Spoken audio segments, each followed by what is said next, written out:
Are you having a hard time figuring out what to get Dad for Father's Day? Shop now at sportshistorynetwork.com/row1 and save 15% off your order when you check out Row 1 Brand's Vintage Sports Pictorium Gallery. They have America's best sports art. With over 7,200 historic sports prints, you're assured to find something unique for Dad this Father's Day. If he's an NFL buff, check out the 1963 vintage NFL helmet poster. Shop now at sportshistorynetwork.com/row1.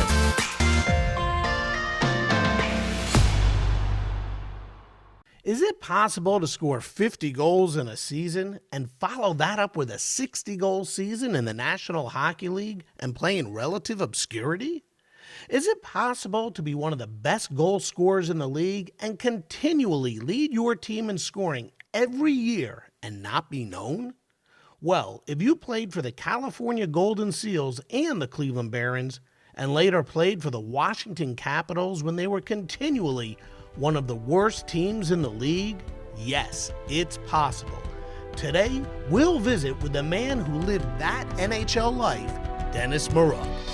This is Sports Forgotten Heroes, a tribute to the stars who shaped the games we love to watch and the games we love to play. Stars who provided us with many thrills, but when their time was up, they faded away. We'll take a look back at their spectacular careers, their moments of fame, even if it was just for one season or just one game.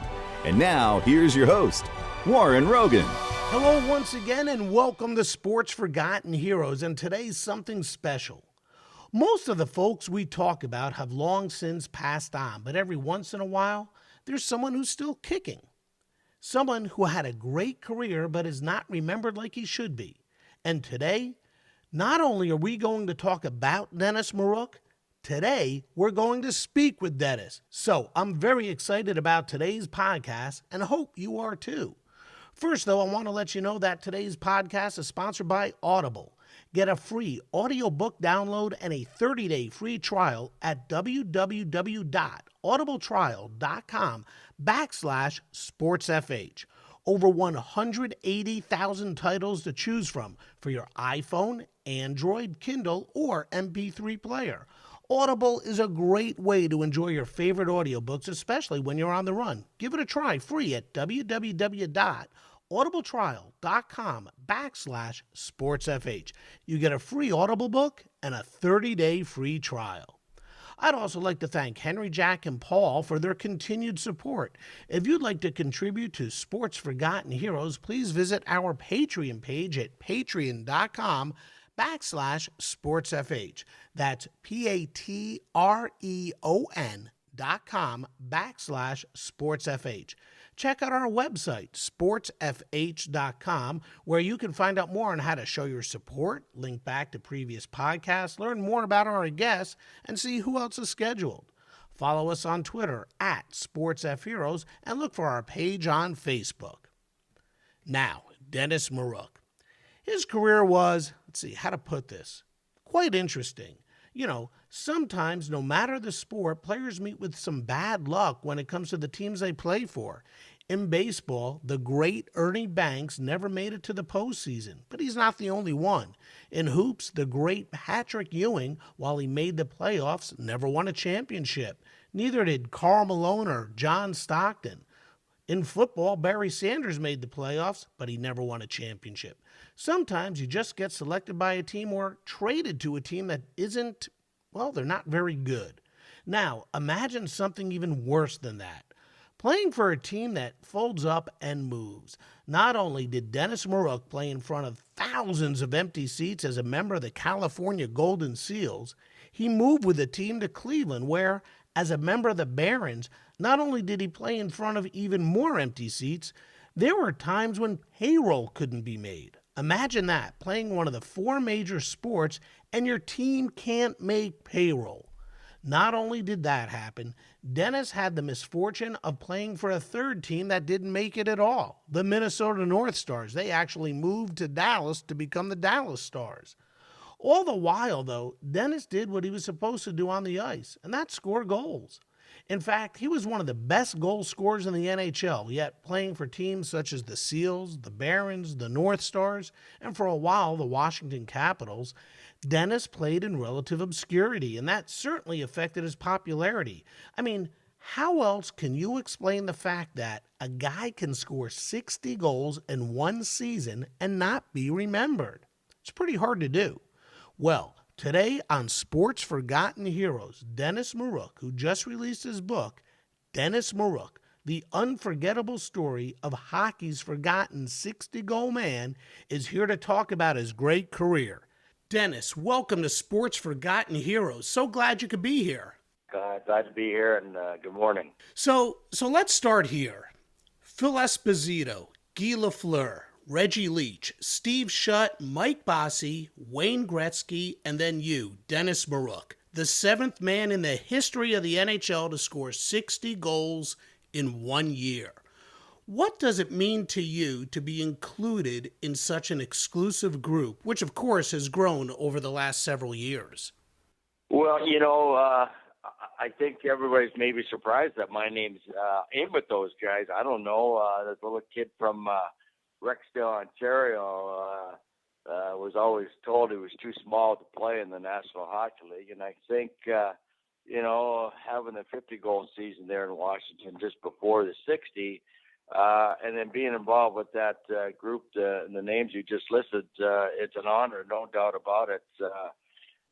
I've done a bunch of different events and golf tournaments and that, and some of my friends have put on a big board. And when I'm on a par 3 hole, beat the pro, me, and the golf, and they had the list of the top 10 scorers in that year, the 81-82, when I had 60 goals. And you look at those names up there, Gretzky, Messier, Bossy, Stastny, and then me. And then below me was Marcel Dion, Curry, Coffey, Bobby Smith, so you go on and on. So it's just an honor to be, of course, to play in the NHL, but to be in that elite group, it's very special. That's awesome. 60 goals in 1 year is truly a magical number, similar to 50 home runs a year in baseball. The crazy thing about 60, Espo had 76 1 year, and then nobody sniffed coming close to him. And then all of a sudden, a couple of guys get, 60. And the year that you got 60 goals, Wayne Gretzky obliterated that mark with 92. I mean, he was just in another world. Did that at all diminish your accomplishment that year? Well, I think, yeah, you might have to look at it that way a little bit. That was a phenomenal year that he's a great player. There's no doubt about it. He had a great supporting cast. Look at the players that he played in that team with him: Mark Messier, Glenn Anderson, Yari Curry. You go down the list of players on that team, and then you look at our team and the Washington Capitals. You look down the list of players in our team.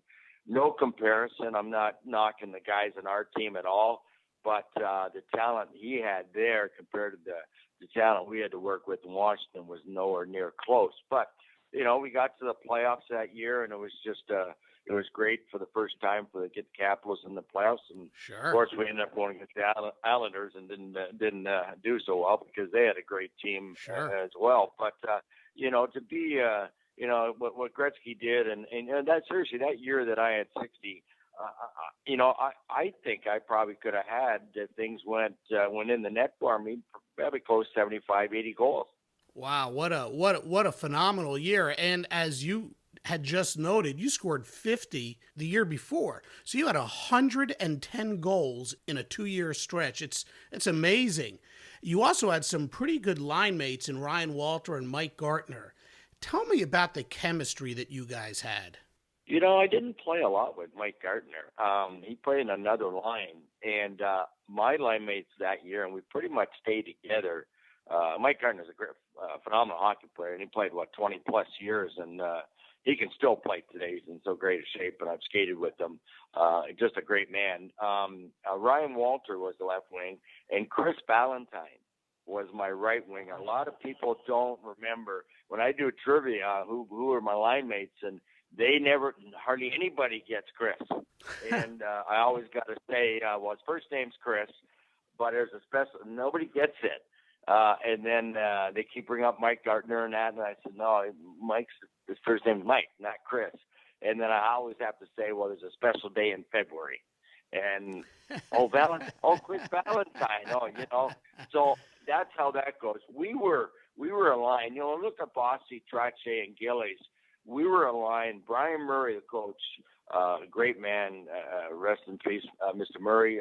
He gave me an opportunity to do a lot of things in my game, but also our line. Ryan Walter was a great up and down left winger, strong.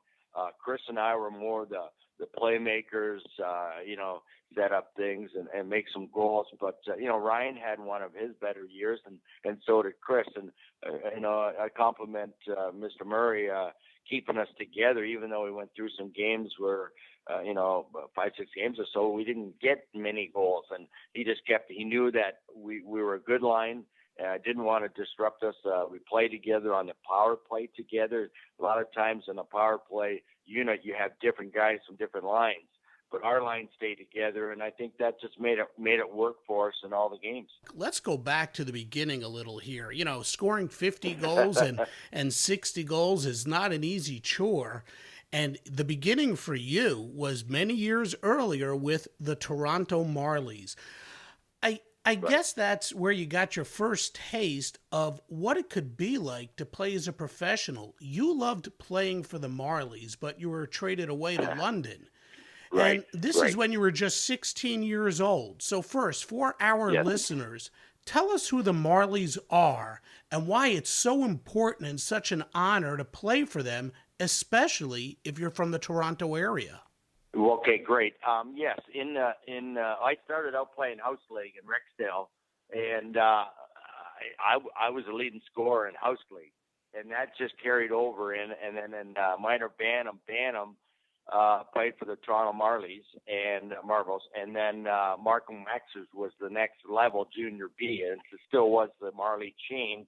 And then growing up in Toronto, the Toronto and to this date, they are the top youth hockey players in the Toronto area. There are other players that are good, but they're selected. Most of those players around the cities here are selected to go play for the Marlies. Everybody, every child, every parent would love to see their child play. There's only 20 kids can play on a team, so not everybody can play there. So I had the fortunate situation there where when I was playing for them, I was able to get equipment. My parents didn't have to pay for equipment, sticks, and use skates, but still with skates that we didn't have to buy. So it was really beneficial to play there. But, Sunday, the junior Marlies were playing at Maple Leaf Gardens at 2 o'clock, and every Toronto boy wanted to play for the Toronto Marlies. Well, the day that I thought I had played 8 games as a 15-year-old with the Marlies, and I was playing lacrosse in the summer, and I'll just tell you the story if it's okay. Sure. I was playing goalie in lacrosse, and Frank Manella, the GM of the Marlies, called and asked to meet, and I said sure. I got a lacrosse game. We'll meet in a gas station or somewhere on the way. He said sure. So Mom and I got in the car, and I got half my goalie equipment on, and met him at a gas station. And I got in my car, went in his car, and he looked at me, and he said, "How you doing?" I said, "I'm fine." And I thought it was to sign a contract to play for the Junior A Marlies. And he said, "We traded to the London Knights." And I just broke out crying, and I just told him, I said, I quit, and I'm not playing. I'm not leaving Toronto. I'll play somewhere in Toronto. I did not want to leave my friends and family, and that's what happened. So the coach at that time was Bill Long, and he had come down numerous times to Toronto to talk to me, and I as soon as he come in, I go talk to my parents. They know the story, and I just leave. And then my older sister and I met, talked about it, and nothing. He wouldn't make another trade. He wanted me, and there was another player, Larry Goodenough and Steve Langdon, were going too. And 2 weeks before, I just said, okay, I'll go. If I like it, I'll stay. If I don't, then I'll just come back home. And I ended up staying, had 3 wonderful years there in London, great fans, great people. And that's where it all happened. Most valuable player, rookie of the year, and ended up getting drafted by California Golden Seal. So I owe a lot to Bill Long and the London Knights, but, still a Toronto boy. I always wanted to play for the Marlies. That's a great story. ultimately, like you said, you were drafted by the California Golden Seals, and you had quite a rookie season, 30 goals, 32 assists. You set an NHL record for rookies with 5 shorthanded goals. You had a great year. But to make it in the NHL, you had to change a little. And as you wrote in your book, you said you needed to become, and I quote, a prick. Who told you that, and what was the theory behind it? Well, I was feisty little player, but I mean, I was more offensive minded and stuff like that. And I met with Dave Hutchison, and he's in the book. And as a matter of fact, I was with Dave 2 nights ago, and he's asked how the book was going. I said it's doing great, and he said that's awesome. And we met, and he had already played in the NHL a year, and he lives just outside London. And of course, I was playing for the Knights, and I said, what it's got to take? And he says, you know what, you can score, you can make plays and hit, but you got to be kind of a little bit of a prick type player and, hit the top players when you got a chance. When you go to training camp, you got to hit your own players. You got to show them that you want to be there. And I just kept going, doing that. And, it's funny that Mr. Gretzky, one time at a face-off, he says, Dennis, you don't need to hit or be aggressive, and just go play your game and score goals and make plays. And I said to him, I looked at him and I go, well, are you going to start fighting now? And so it's kind of like, I wasn't going to change my game. And of course, he was never going to change his. He's just so phenomenal hockey player, and I just kept going, and that's what it was, and it gave me a lot of room. In our time when I played, it was survival. So you had to give it back. If they would just keep giving it to you, and if you didn't give it back, then you're going to be sore every game. So I created respect for the game and respect for me as a player that I didn't back down. Yeah, it was a different game back then, and I got to ask you this: the stash, the Fu Manchu. Very few players can be identified with such a trademark. In fact, the only other guy I can think of who can be identified through a mustache like that is Lanny McDonald. Why the stash? Right. Tell me about it. Was that part of the persona that you were trying to create? Well, I had that kind of not similar, but I had a stash in junior. As a matter of fact, I had some hair when I was 14, a mustache when I was 14 years old. So, no, it was kind of I kind of grew a beard and all that, and I kind of said, well, that's kind of neat. People liked it, but I was watching TV one night in a baseball game, and there was a guy in a relief pitcher for the Kansas City Royals, and he was the Mad Al Hrabowski, I believe. Al Hrabowski, the Mad Hungarian. Mad Hungarian. I'm Ukrainian, and I said, and he had the Fu Man Chew, and he would go nuts on the mound, I said, that's what I'm going to do. I'm going to have that Fu Manchu, and that's what I'm going to relate it to. And that's exactly what it was. And I kept it. I have a goatee now, but I don't have a Fu. But I do it sometimes for November and stuff like that. But pretty much keep the goatee. Girlfriend likes the goatee, so she doesn't like the beard. So I guess I got better keep the goatee. But it was just it's a trademark, and the Fu Manchu will always be with Dennis Maruk. Interesting. Going back to your rookie year with the Seals, I would think that the numbers you put up in your rookie season would normally be good enough to win the Calder. But your rookie year was the same year that Bryan Trottier broke in, and he scored 32 goals to go along with 63 assists for the New York Islanders. I'd like to think that maybe if you had broken in the year before or the year after Trottier, you would have won. Have you ever given any thought to that? Yeah, I have. As a matter of fact, after our first year, I had a hockey school with Bryan, as a matter of fact, out in Brentwood College out in Victoria, BC.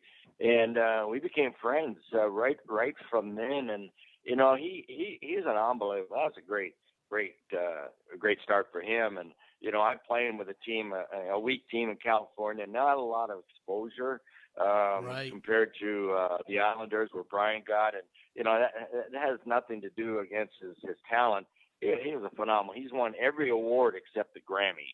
And just I was with him the other night as well, and we talked a little bit about the hockey school, and we become friends over the years. And just a great great man, a great ambassador of the game. And, it was well-deserving for him, but it's great to be involved and be up with players like that and being recognized. Did I get the recognition that maybe I should have got? Maybe I should have got more for what happened, but he certainly was well-deserving of the award, and sure, he had more points and stuff like that with me, and a good hockey team, but a lot more exposure with his team. So I think that might have been the weak link about being out in California. And yes, if it happened the year before, it might have happened or the year after. Basically, I wanted to play in the National Hockey League. It didn't matter which team I got to, and I was able to show them. Even when I got drafted and went and met with the GM and the president, they told me I was going to the minors for 2 years, and my agent, Boom Jeffrey, said, "No, my Denny, he scored you lots of goals. He played no junior, he played no minor. He played in a big team." And they said, "No, he's going to the minors." And first exhibition game, I played against Marcel Dion and had a couple goals, and they tapped me on the shoulder after the game and says, "Now you call Boom. We're going to sign a contract. You're not playing in minors." So, I had to prove myself and all that. So, that's where it all started. So I owe a lot to the California Golden Seals to draft me. Yes. What was it like playing for them? Sure, it was the NHL, but was it what you expected? I mean, they didn't have big crowds. The game didn't catch on. I mean, it's a big game out there now with the San Jose Sharks, but back then, the California Golden Seals, it's like they just couldn't catch on. What was it like? As I say, and some people say, who? The California Golden Seals? Who are they? Or Cleveland Barons? Who are they? Did they play in the NHL?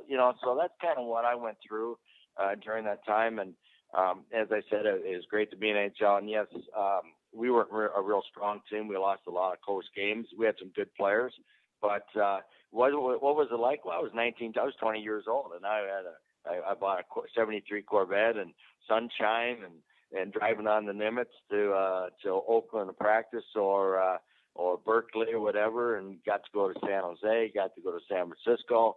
I was having a great time, but the game was a little different there. Our team was not real strong. Of course, there was a lot of partying, a lot going on. And when I first broke in, and I kind of went, was this really the NHL?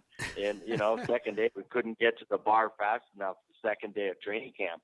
And it was like, wait a minute here. And I was kind of like really puzzled. So, I kind of like had to try and take care of myself, even though I had fun, and because I wanted to stay in the league and I didn't want to give it away to anybody else. And so that's what the difference was, that my first 4 or 5 years were not real strong with the team.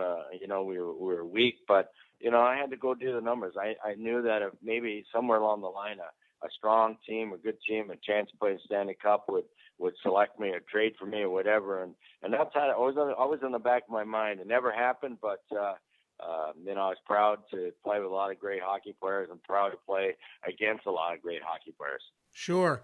The Seals struggled at the gate, and that sort of meant financial difficulties. In fact, right. In your book, you refer to the story where they sort of reneged on a bonus that Boom had apparently negotiated for you. Could you tell me about the clause in your rookie contract for a bonus that you never received? I never really even looked at my contract, and I just left it with the agents and that. And I think what happened, either it got misfiled or misplaced or whatever. And I thought, and I recall that we had an agreement if I had scored 30 goals, it was a $15,000 bonus. Well, I never received it. And I talked to the team, never got it. We moved the team to Cleveland, new ownership, all that kind of stuff. And so I tried to find out what I could do, and I contacted Mr. Alan Eagleson, who was the LPA and the commissioner and all that, and he just said that if they got no record of it, there's nothing we can do. And so I was disappointed with my agent group, and I ended up latching on with Mr. Eagleson, and he became my agent for the rest of the 13 years that I played in the NHL. So there was something good that did come out of it. Hey, he took care of my contract. Yes, go ahead. How odd was it finishing your rookie year with California and not knowing where your team is going to play the following year? And was it disappointing to know ultimately that you were going to be playing in Cleveland? Well, after we really didn't know as players. They were trying to build a new rink in San Francisco. There was Mel Swig, the owner, the Swig family. We're going to put a mall on one side. The BART was going to go right between the mall and the rink on the other side. And the mayor Moscone, who at that time they voted against it, in San Francisco voted against it. So they decided to move it, and they moved it to Cleveland. Whereas players, we don't know much about Cleveland, and there was a World Hockey team going in there. There was been a minor team, Cleveland Crusaders, so we knew very little about Cleveland. And so we had to go there. We had a beautiful big arena that's nobody came to watch. The Richfield Coliseum. It was kind of a ghost arena. Yeah, it seats about 21,000 in nowhere. It was like the Wizard of Oz, it was in nowhere, and all of a sudden there's this massive building and out in the farmland, and so we didn't get a lot of support from there, and probably because of where it was, and then at one time we did not receive our paychecks. I think we didn't get paid for a month or whatever, and so it was really a struggle there as players, not knowing what to do, and we had they told us that we were going to fold, and one day we were playing Buffalo night, and they were in town, of course. In the morning skate, they said, well, you might as well go say goodbye to your teammates because we're either going to put you in a dispersal draft or whatever. Guys going to go to different teams, and because we had no insurance. Well, Alan Nicholson called, I think it was like 4:30 or something, said, well, the league's going to take care of the insurance. We weren't going to play if we didn't have insurance. And players, so that they knew that, and so we had to go play the games. And there's a lot of guys that we were a little tipsy playing the game, but we ended up losing. And ended up getting our money, and then of course Cleveland and Minnesota merged. So here I am going through another situation with not knowing my future again. Two teams together, and I was told by Lou Nanny that he wanted to keep his centerman there and that he was going to trade me for a first-round pick. And I says, okay, just do it in the summer so I can move to wherever city. And you know what? It's in the book, too. And nothing happened. And I called my agent. And he said, yeah, there's a couple teams there. Nothing's been done yet, so just be careful. And Lou Nanny calls me, and he goes, oh, I can't make a trade for you. We want you to come play for the Minnesota North Stars. Come to Minnesota, you'll love the fans here, and you'll all this kind of stuff. So I called my agent, and he said, no. If you're gonna go there, just go rent a house. Of course, I got traded. Like I didn't even dress. I dressed the first game at one shift. Harry Howell was the coach. I have to ask him after the game. He said, well, something's up, and we couldn't really play. And the second game, that's when it all happened. I was traded to the Washington Capitals for a first-round pick and said my goodbyes. So, after playing just one season with the Seals, Dennis packed up with the rest of the team and headed to Cleveland, where he played for the Barons during their 2 years of existence. In his first year there, he scored 28 goals and added 50 assists. In his second year with Cleveland, the Barons' last year, he scored 36 goals to go along with 35 assists. Why the NHL thought it could make it in Cleveland is a huge question. The Barons played in the Richfield Coliseum, which was basically located in no man's land, and it sat around 20,000 people.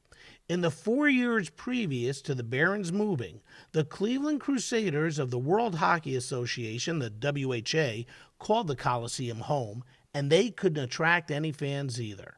In fact, in their 4 years in Cleveland, the Crusaders averaged just 6,196 fans per game.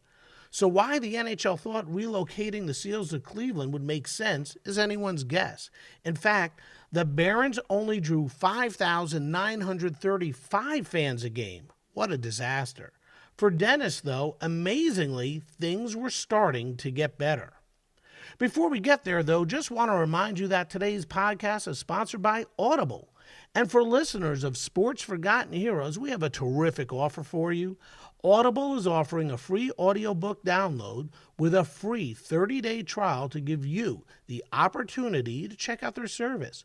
Over 180,000 titles available, from history to fiction to sports and more. Give Audible a try. To download your free audiobook today, go to audibletrial.com/sportsfh. Again, that's audibletrial.com/sportsfh for your free audiobook. If you're like me and you're running through airports, sitting on planes, racing from location to location, and you just can't find the time to sit down and read, and you don't like lugging around a heavy book, Audible is great. Give it a try. It's free. So, how are things going to get better for Dennis? Well, it started with a merger of two teams, the Barons and the Minnesota North Stars, and then a trade, long in coming, to a team that was experiencing difficulties of its own, but, like Dennis, was about to experience stability, the Washington Capitals. You go from the Seals to the Barons. The Barons have financial difficulties. They play in the Richfield Coliseum. It's out in the middle of no place. There's hardly anybody comes out to watch the games. You referred to the time where you didn't know if you were going to be paid or not. Ultimately, the Barons have to merge with the Minnesota North Stars. You go up to Minnesota. Lou Nanne says he wants you. They have Bobby Smith there. They don't play you. They ultimately trade you to the Washington Capitals. And the day that you were traded, your wife showed up. Joni, that was not the most ideal of situations. Tell us what happened there. Joni and her sister drove our cars from Cleveland to Minnesota, and they arrived. As a matter of fact, we had a game that night, and I was being picked up by J.P. Parise and Brad Maxwell, and they were picking me up at 5 o'clock. I got the news that I was traded from Max McNabb at 20 to 5. I had my suit on, ready to go because I was being picked up. Joni arrived at 4 to 5. This is all minutes. And I told her, I says, well, I just got traded. She said, what? What's going on here? And she knew a little bit that, things were kind of unsettled, but she didn't, when we were told to come to Minnesota and enjoy everything, that it was going to be cool, So she was pretty excited about that. And then, J.P. Parise, Max McNabb was great. The Washington Capitals were great. They came in and took care of the cars. They flew Joni. I flew her sister back to Ohio. Joni flew Joni to when she got all settled and everything. Flew her to Washington, and I had to leave right away. I leave the next day. So it was like that, and so go say my goodbyes to the North Star guys who I had training camp with, and all that kind of stuff. So it was on the way and off to Washington, and it got settled there. Yeah. Some players have all the luck, and other players, well, they just don't have much luck. You move on to the Capitals after having played for California, Cleveland, and Minnesota. And not only are the Capitals not a good team, but at one point during your time there was a shot they were going to move too. What was it with you and the teams that were on the move? That's exactly right. We had the Save the Caps campaign there in Washington. Abe Poland, the owner, and Dick Patrick and all of them involved, and things just weren't going good fan-wise. And all of a sudden, they got some more fan support, and then they ended up, of course, holding on and then getting a new owner. And, that's what I said earlier. The first 5 years of my career was very, frustrating, unsettling, and family-wise, everything, and not knowing where you're going to live, where you're going to go. And I said, is this really the NHL? Is this what it's all about? And you just said it. I just wasn't a lucky guy. I had things against me, and those things, those bad things, kind of carried to me after when I was done playing. But I ended up continuing on, I got traded back to Minnesota, and Lou Nanne always said that he just loaned me out for 5 years because he got a lot of riff from Pete fans and all that because I was getting a 50, 60 goal season. And that would have been great for the North Stars doing that there, helping them out.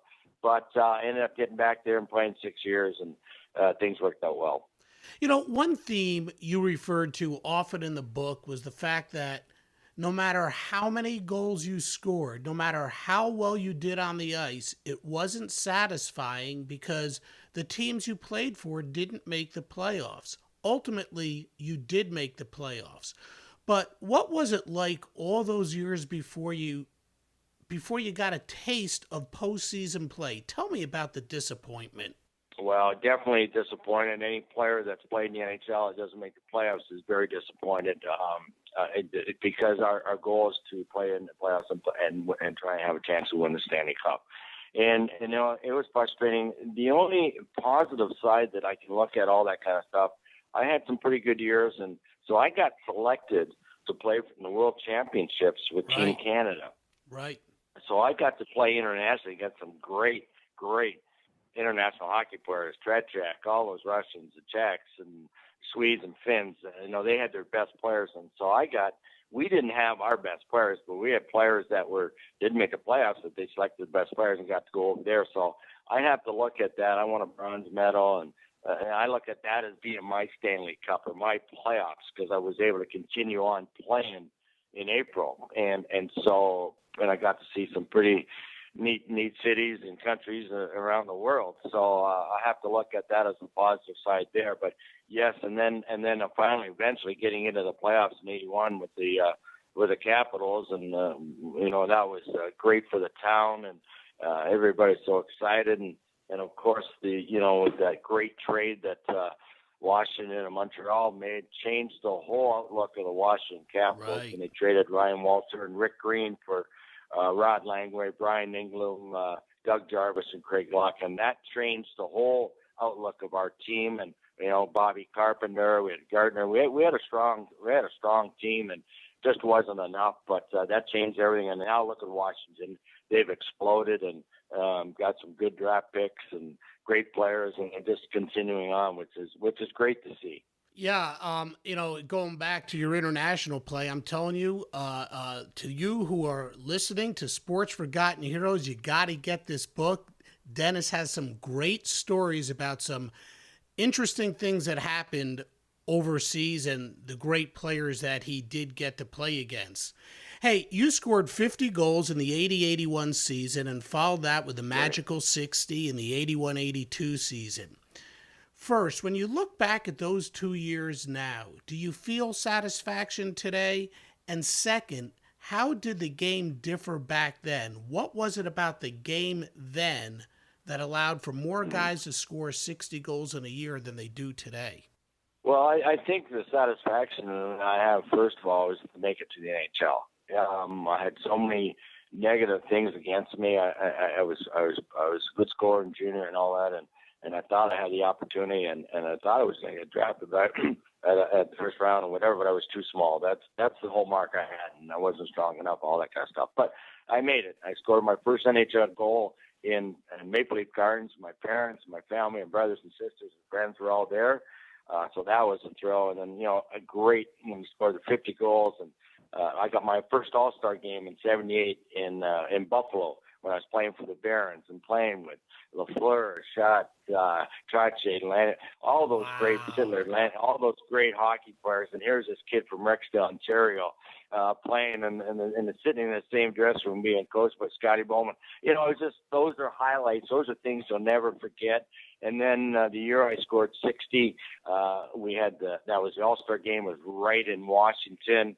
So I was the last one announced and introduced, and I think I get goosebumps now thinking about it because of how the ovation I got from the home crowd was louder than Gretzky's was, and so it was just those things. And I got to have lunch at the White House. We all did, the whole team, for me, President Reagan, and my parents came down for the whole week. And just, all those things you look back to are very unique. But the main thing is not having the opportunity to win a Stanley Cup. I think that was one thing a hockey player will always have in the mind, that the players that did not be lucky enough or have the opportunity to play in a team, that you have to have the right players to win the Stanley Cup. And I'll keep playing. I still play now, and I always think about, and I watch the Stanley Cup. Wouldn't that be great to be a part of that team and to win that, that whole thing. But, that's I don't lose any sleep over it. It's just, it's just what it is. And the book is, I wrote the book with Ken Reed, the co-author. It's a different book. It's if you read James Patterson books, all short chapters, he's my favorite author. I read all his books. And the book, as you know, it's short chapters, easy to read, and you want to keep going on after each chapter. And that's how I presented the book. I didn't want to have the first chapter. I started out playing hockey at 8 years old. This book is I've heard a lot of great comments from people. There's good things in it. There's bad things. There's personal things that I really had a hard time getting out and saying, but I think it was very important for me to get it out to let people know what my life was like, how the ups and downs I had, and nearly ended my life due to the fact of not having a good post career. Right, and we're going to get to that in just a moment. I do have a couple other questions I want to ask you about your career, though. Okay. The big trade that the Capitals made with Montreal, you had just come off your 60-goal season, and like you said, they bring in Langway and Engblom and Dougie Jarvis. How difficult was it for you, having come off a season where you score 60 goals, you're the team's top-line center, and you get moved? You get moved to left wing. Can you explain how difficult a move that is, particularly after having played center for so many years? For our listeners, please explain the differences between playing left wing and center. Well, it is a center is probably the toughest position to play in the game, because you're doing all things offensively, defensively. You're helping your defensemen out get the puck in the corners, and then you're helping your wingers get it out, make plays, face-offs, all that. So you pretty much got we're left wing, you're pretty much up and down. The wingers, you're up and down, you're doing your job in that. All I did was, during that time, I was asked to play left wing, and I think pretty much played with Dougie Jarvis and Kenny Houston most of the time, but Kenny Houston was on the right side.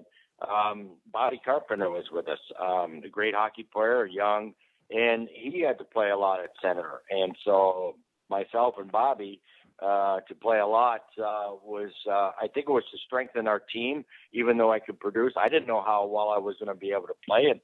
And I think it was kind of interesting, but going by the All-Star, I was listed as centerman, but I really played left wing, and I had most goals as a left winger of all the league. Wow. When they start voting for left wingers, I wasn't listed as a left winger, but I was a left winger and had the most goals, most points as a left winger. So I thought, well, maybe I get an All-Star game as left winger. Well, no choice, So and so it is a different position, and you really work with your centerman, your other winger, but you just got to find yourself, get yourself in the right holes, do your job. Offensively go in and fight for the puck in the corners, or watch your point man in your own zone and make sure that you get the puck out past the blue line or to your man. And it's just a different position. You got to learn. And I try to just watch other players on the other teams, the left wingers, and what they did, and try to compliment them and try to see if I could do that. And sometimes it worked and sometimes it didn't. Interesting. Shortly thereafter, you do get traded back to the Minnesota North Stars. As you said, Lou Nanne goes back out and gets you back there. But it was weird, because here you're still averaging close to a point a game, but you're not a full-time player. You don't play a whole season. How difficult was it to know that you had still so much to give, but the Stars didn't play you all the time? No, when I got traded, when I said earlier about Bobby Carpenter, I think that was the situation where, it was funny because I was with Brian England in the summer, and I think it was July or something. We were together, and we had dinner. I had dinner at Brian's, and I had just had a meeting earlier with the Capitals, and they had mentioned to me that they're moving me back to center. And Brian Ingham says, "Oh, that's probably the kiss of death." Well, a week later, I got traded to Minnesota, and so when I got there, you know, they had Neil Broughton, the other centerman, and I didn't get to play. I was playing the third and fourth line, didn't get to play much, and you know, I averaged pretty much around 60 to 70 points playing on the third and fourth line. And if they would have played me more like I played in Washington, I know that I would have had, you know, 100 plus or 100 points or whatever, which would have been just fine. So I wasn't disappointed. The amount of points that I got and the amount of ice time, I was pretty pleased with. I couldn't say any more. And then, you know, in the playoffs, we had a strong team. We had to go against, we pretty much won the Norris Division during that time. And we had to go against the Oilers to go to the Stanley Cup Finals. They were just too powerful. There's no way. We had a great team. Yeah, we had a great team. We just couldn't beat them. And, you know, that's just the way it was. And, you know, it's, you know, things are happening. And, you know, there was one playoff series. I think we lost to St. Louis in a 5-game series, and I think Sutter scored in overtime, and I had 15 points, and nobody caught me till the Stanley Cup Finals for points. I had and I was only the first series, and so Neil Broughton was checked, and Dino and Scotty Buksit, so they played myself, Brian Bellows, and Kent Nielsen a lot more. Well, we just exploded in that series. And then, so, you know, I think they realized that, and they even tried to trade me during the time I was there. I was like the odd man out, I think, for 7-8 games. I was like, I didn't get in the lineup. I was practiced at times by myself on the road. Wow. Because they didn't want me to get hurt, to be involved with the practice, because there was a trade happening. Neil Broughton got hurt. Lou Nanne puts me in the lineup against New Jersey, and I scored 2 goals, and I was first star. Well, guess what? I was in the lineup, and I wasn't traded. So I always had to prove. I always had to, you know, prove for people that they were wrong and what they're saying and what they're trying to do, and that just kind of pushed me. The end for you came when you blocked a Grant Ledyard shot against your old team, the Capitals. Can you take us through what happened and then how tough it was for you to get back on the ice after that? Yeah, that was, I see Grant periodically, and I said, yeah, my knee's okay, but why don't you shoot that puck a little higher? You know, yeah, Herb Brooks is the coach, the late Herb Brooks, and I was killing a penalty, and I was on top of the circle, and the puck was at the point, and I slid out on the ice with my whole body slid, and at that time my shin pad moved away from my knee, and the left knee, and it hit me flush on the knee, and I just if it was all higher, I would no problem, but I ended up at the Met Center. Of course, we had to go upstairs, right? The rink was in the lower part of the building. And I was fine. It was swollen, bruised up. They took it off. They iced it. Doc looked at it and put my equipment back on and had to walk down the steps. Well, I put my right foot down and I went to put my left foot on the next step. Well, I fell right down. They shattered the kneecap and went right in. They put it all back together, wired it, pinned it. Took about 6 months, 7 months, whatever, rehabbed everything, took the pins and wires out. I came back. It wasn't 100%. I went down to the minors to skate and do a lot of skating, help the players down there for, I think I was down there for about 5-6 games, whatever. It just didn't seem right. Got back, called back up, didn't play a lot. And I just said, well, you know, if this is gone, do I nurse it or milk it for another year or two, trying to get a little bit stronger? And I just at that time said, okay, it's time to hang them up. Like, give someone else a chance. Yeah, you know, at some point, I guess that's the way it goes. And after your playing days were over, I think many of our listeners will find this hard to believe. You still had to work. Contracts were not worth millions upon millions of dollars back then. And, You had some very interesting jobs and encounters after you retired. Play a little word association with me. I'm going to throw a name or an event at you, and you tell me about it. Goldie Hawn. Okay. Goldie Hawn. Okay. Goldie Hawn, Kurt Russell. Well, Kurt Russell, of course, did the Miracle on Ice. He did the Herb Brooks coaching, right? Right. He did a phenomenal job. But I had worked for a company there, and it was a furniture. Well, my buddy, he called it a high-end furniture store. We delivered furniture to, John Oates, Goldie Hawn, and Kurt Russell, and their place and all that. And he hired me he was a good friend of mine, and he hired me as to run the warehouse, deliver the furniture with a couple other workers and all that, and all that. So that's how we met. She came into the store one day looking for something to buy for Kurt, and so she ended up buying this $20,000 chandelier or whatever we had in there. So we had to go put it in. She comes over to me, she goes, "Do you know anywhere that I can have a cigarette?" And I said, "Yeah, we was smoking. I was smoking at the time and all that." I said, "I'll come out and have one with you." So I said, "Here, I'll show you where to go."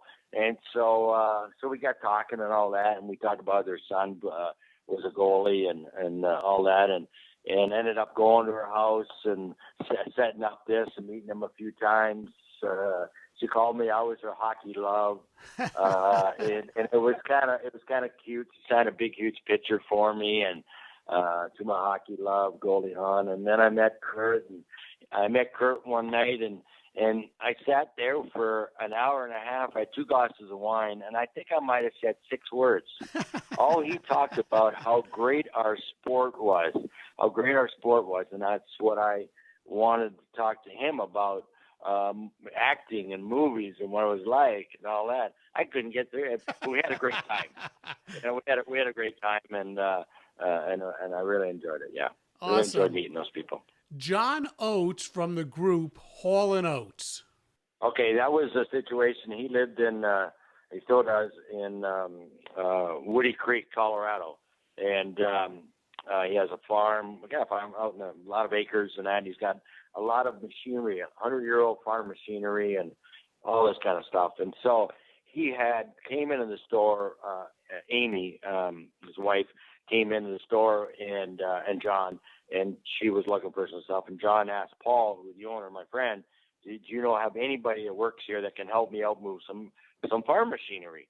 And Paul looks right over to me and he says, "Dennis, you're single. You're free at times. Why don't you go and help him?" So he introduced me to John Oates, and I was kind of, "Oh boy, this is great, man."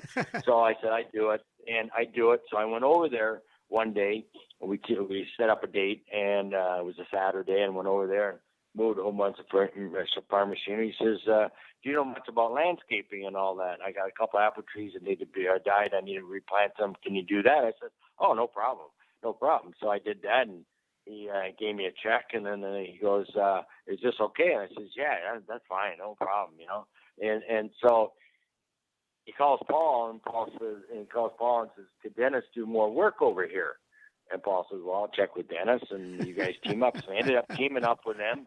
He had fired he had 2 Mexican workers. He fired them because they weren't doing a good enough job, and he hired me to go over there and cut his grass, working as they had all the dead stuff. We had cut all the landscaping, pull out the weeds, everything. And he says, "You do an amazing job for you." I would go over after work for 3 hours, or in the weekend I'd go and spend 8 hours or 9 hours. I did it in rain at times, and he was really impressed by it. I was there for about a year and a half, and then I decided to move back home. When I told him I was coming back home, he wasn't a little too happy about it, because then he had to go find someone else to do the work, and I'm sure he did. But it was kind of a quick decision to come back home, be close to my dad and all that. But that's how that all ended up. And I really, great man. I tried to talk to music with him, and we started getting into hockey and all that. And I did get my daughter is in the singing and all that, and he did listen to a bunch of her songs, which they really don't, because they could, they could steal the words or steal the songs. But he said he'd do it for me, and all that. So that was kind of nice. Yeah. That's awesome. One last word association for you. Being a deckhand aboard a ship that serviced oil rigs in the Gulf of Mexico. You like the first chapter, right? Okay. It was great.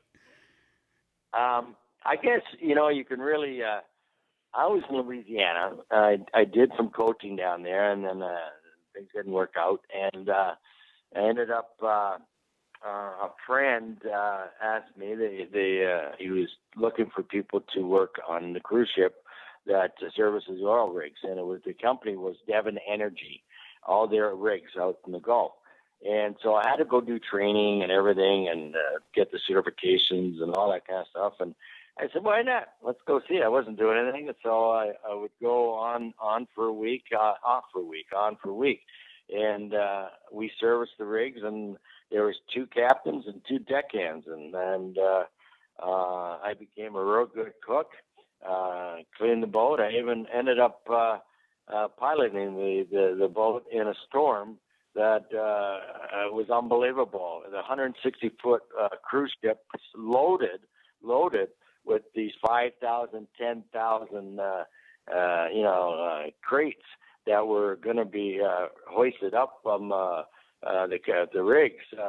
They'd send down the shackles, and as a deckhand, have to get on top of these things, and you had like not even 6-8 inches to get between them all. Get on top, unloosen the shackles with a storm, even put it back in there, tie them up, and then put your finger up, your hand up to raise it up. Sometimes they couldn't see you, and they'd start pulling. You're on top of it, and you had to jump off. So it was scary. At that time, piloting, Couldn't where even I said, it was average about 9 hours to get out to the rigs, right? Then you go hit a bunch of them and then come in. But that time with the storm was like we're right on top. That's where the cabin was, and Captain goes, well, I'm gonna take a little nap here now. You're in charge of the boat. I go, well, what am I supposed to do? Exactly. I mean, he goes, it's all piloted, right? So you just watch. But the main thing is watch for those big white bars. I go, why? He says, those are the oil rig. They're oil tankers. The big, huge oil tankers out there.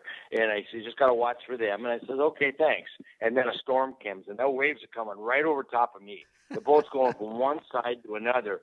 And I said, hey, Captain, you going to wake up and take over? He said, no, you'll be, no problem. You got it. Take care. I'm going back to bed for another hour.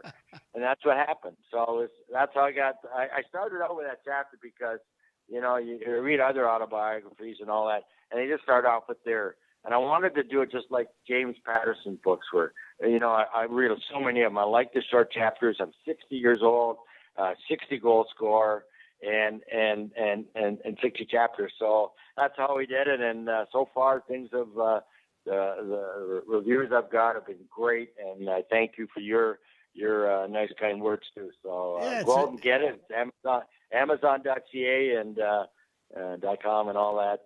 And just look under my name and on the books and go ahead and get it. Yeah, it's an awesome book. Great read. Hey, it is a great read. Through all of that, through all of the great events you experienced as a hockey player, life was tough after you retired, almost to the point where, you came within feet of ending it all. What happened? How close did you come to calling it quits? I was living in Aspen, Colorado, and I was single, of course, and things were, things were struggled. I had a job, I was meeting great people and all of that, but I just, the fear of failure was kind of really entering. I was a successful hockey player and still didn't have exactly what I wanted as a hockey player, but, and I got in different jobs and stuff like that. And it was a struggle. And I just kind of wanted to and I got into the alcohol. I got into that, wasn't we call it drugs, marijuana, or anything kind of that. It was just alcohol. And I just got, one night, I just like, here it is. I got in my car. I had too much to drink, and I decided I'm going to Vegas. I'm driving to Vegas, which I eventually ended up working there. But I was driving to Vegas, and that was it. On the way there, I was calling my kids. I was calling my friends, and I'm not ashamed to talk about it now or anything. I mean, it changed my whole life. And I was driving. I got to the Grand Canyon, Utah. There, I was tired.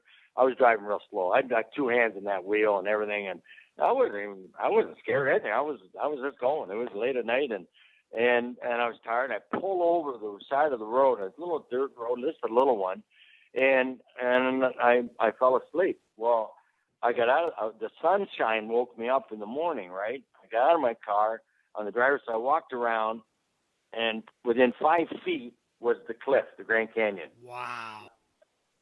And I think I just froze or freaked or whatever. And I go, what am I doing? I got in my car, turned around, went back to Aspen, where I was living, in as a matter of fact, the basement of Blake Hall's house, good friend of mine. And I went in and had a shower. A knock on the door came. It was police. And I had my towel around me, just come out of the shower. And Blake's wife, Dana, said, Dennis, there's someone at the door for you, and it's the police. And police goes, you Dennis Maruk? And I go, yeah. Are you okay? He says, yeah, I just got out of the shower and I'm going to work. He said, we've had a lot of people call us. We've been looking for you. We just want to make sure you're okay. And that's it. I went to work. Changed my whole life. Wow. I got to really realize, and I have to thank my children. The book's dedicated to, of course, my mom and dad, but mainly my children, mainly my daughter, my son John, Sarah, and Jaylee, but mainly Sarah.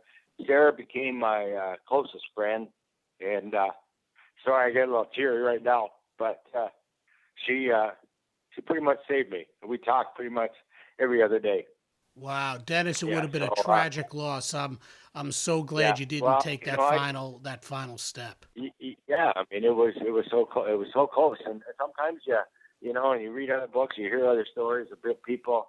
You got to hit bottom, and sometimes you realize, okay, there's a lot in life to live for. There's a lot of great things, a lot of love, and I'm a grandfather. I got 2 grandkids, and so it's something you have to really challenge, and that's what happened, and it's turned, and it's been I'm glad it didn't happen, and things are great now. I'm in a great relationship with a woman now here in Toronto for a year, and things are just great here in Toronto. So I'm having fun. I'm skating. I'm playing. I had a scare end of January. I had open heart surgery. I have 4 valves were 90% blocked. Wow. I have a new heart. I have a new life. I got 20 plus years. I'm stronger and faster and hungrier and all that. So it's just thank God someone was looking after me when I made that little walk out of my car and took that 5 feet step and looked at the Grand Canyon, and someone told me that it was time to, you got a lot to live for. Yeah, you really do. Amazing story. Hey, I don't want to spoil everything that's in your book, meeting a president, the All-Star game, the fun you had with your teammates, a lot of great stuff for fans of Dennis Maruk and Sports Forgotten Heroes and fans of hockey. It's really a great read. I love the short, quick chapters. The 60 chapters, it's really interesting. You just said 60 goals, 60 chapters. How did that idea come about? Why 60 chapters? Is it because of the 60 goals? How did that come about? Well, it was kind of like, as I said earlier, I read, my favorite author is James Patterson. So I read pretty much every one of his books. And they're all short chapters. Maybe that's why I read his books, because I sometimes pick up a book and I read, it's got, 50, 60 pages. I think it takes me a year to read that book, but for a chapter. But I mean, it's but this book, his books have always. And when I met with Ken Reed, I said, Ken, if we're going to do this, and I'm going to tell a book, it's got to be like James Patterson's books. It's got to be kind of the whirlwind type stories. It can't be where you just start out. There's going to be positives, negatives, but it can't start out where because I've read other autobiographies, and I can't start out with starting playing hockey at 8 years old in Toronto and House Lake, and then went to, I was 10 years old and I played for Northern Ontario. It ain't going to be that way. It's got to be where someone's going to read it and not put it down. This is the way it's going to be. And you go read a James Patterson book, and you'll see exactly what I mean. And then I just kind of said, well, let's do, because I'm 60 years old, and I thought it was going to be out when I did turn 60, but it took about 2 years, and I'll be 62 in November. But I'm still 61, so it worked out good. And I said, let's do 60 goals in 60 chapters. He goes, that's a great idea. That's and awesome. So that's all it was. It wasn't talked about it. I just said, let's do it. And when I got finished, I kind of like, this is great. You know, this is wonderful. And my son read it. I think he was the first one to read the book, and he'd be my best critic. And he said, it's great, Dad. My daughter read it. She loved it. Girlfriend read it, and she didn't know a lot about hockey, so it was really hard for her to understand certain things about the hockey. But she said it was a great read, and everybody that I've talked to that's read it said it's outstanding. It's good. It's great. It's great. You don't want to put it down. You want to keep reading. And yeah, you went through some ups and downs and stuff like that, and thank God you're here and all that. But you know, I owe a lot to ECW, the publishing company, as they put a great job. The cover's good, the picture's good.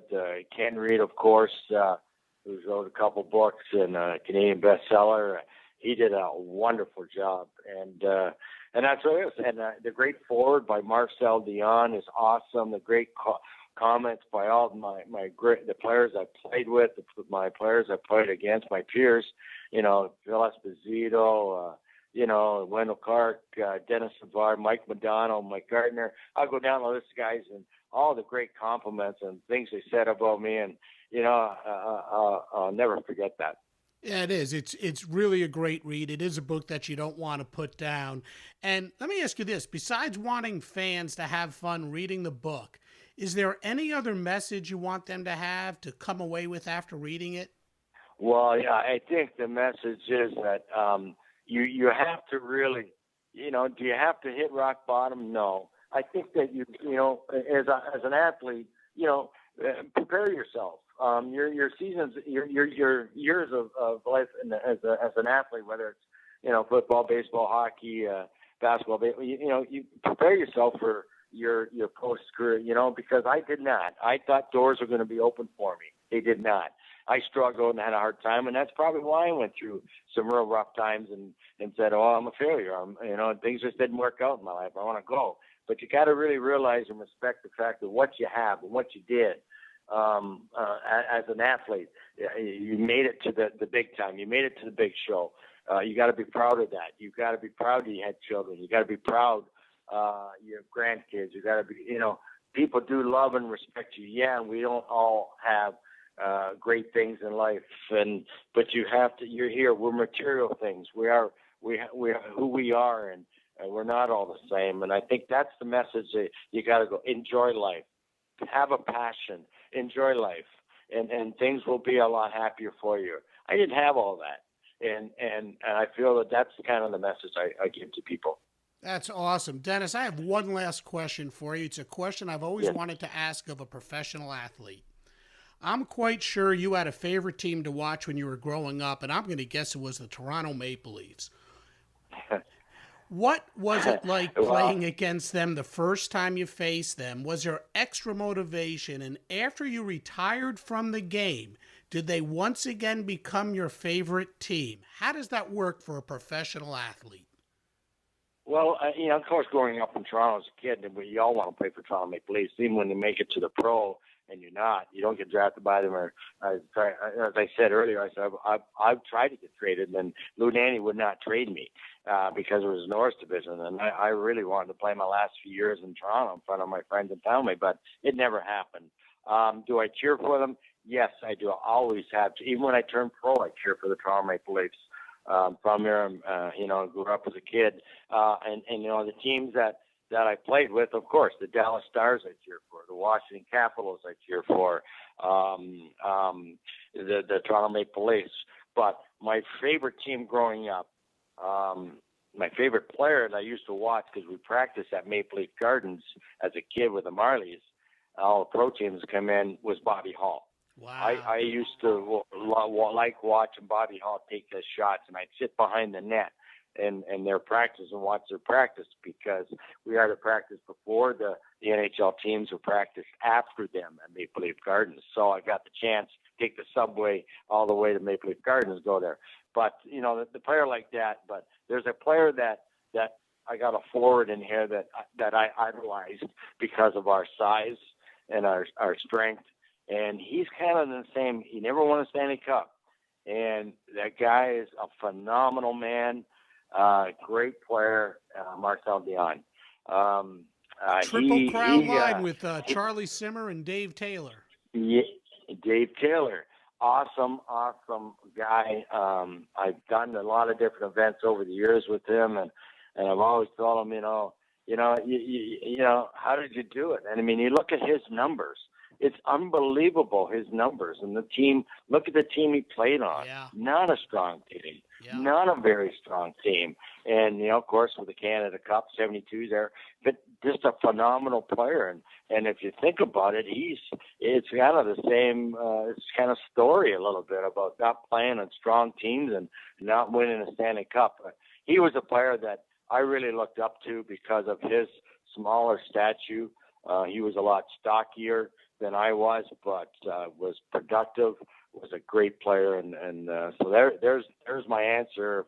If you need one, as a child, Bobby Howe slaps up, but Marcel Dion was a player that I really looked up to as the small players. Thank you for sharing that, Dennis. Thank you so much for joining me on Sports Forgotten Heroes. This has been a great thrill, and I wish you great luck with your book. Well, thank you very much, and I appreciate the kind words, too. For his career, Dennis Maruk lit the lamp 356 times, and he added 522 assists. Of course, the highlight was his incredible 60-goal season for the Capitals in the 1980-81 campaign. But it's crazy to think, especially back then, that you could score 60 goals and have it overshadowed. But that's what happened. And that's a large part of the Dennis Maruk story. Perhaps had the trade to the New York Rangers or his wish of being traded to his hometown Toronto Maple Leafs occurred, the name Dennis Maruk might be much better known than it is today. As you're heading out over the next couple of weeks and you're looking for a great gift, I'm telling you, Dennis's book, Dennis Maruk, The Unforgettable Story of Hockey's Forgotten 60-Goal Man, it would make for a great gift for any sports fan. It's an easy read, it's fun, and it tells the story of a guy who made it from small-town Canada to hockey's biggest stage, the National Hockey League.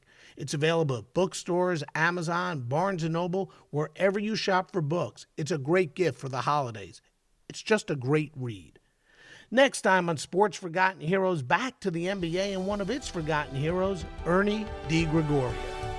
Thanks again to today's special guest, NHL star center Dennis Maruk. Hope you enjoyed the podcast, and we'll see you next time on Sports Forgotten Heroes. We here at the Sports History Network proudly partner with 26 podcasts, all revolving around the history of sports. But did you know that many of our hosts were sports history authors way before they started their shows? It's true. We've got Joe Ziemba, host of When Football Was Football, Joe Zagurski, host of Pro Football in the 1970s, Mark Morthier, host of Yesterday's Sports, Tommy Phillips, host of Lombardi Memories, and Scott Adamson, co-host of From the 55-Yard Line. All these authors have many books for you to choose from. To check them out, go to our website at sportshistorynetwork.com/sportshistorybooks. Pick up your copy today. Soundtrack provided by Kevin MacLeod of filmmusic.io.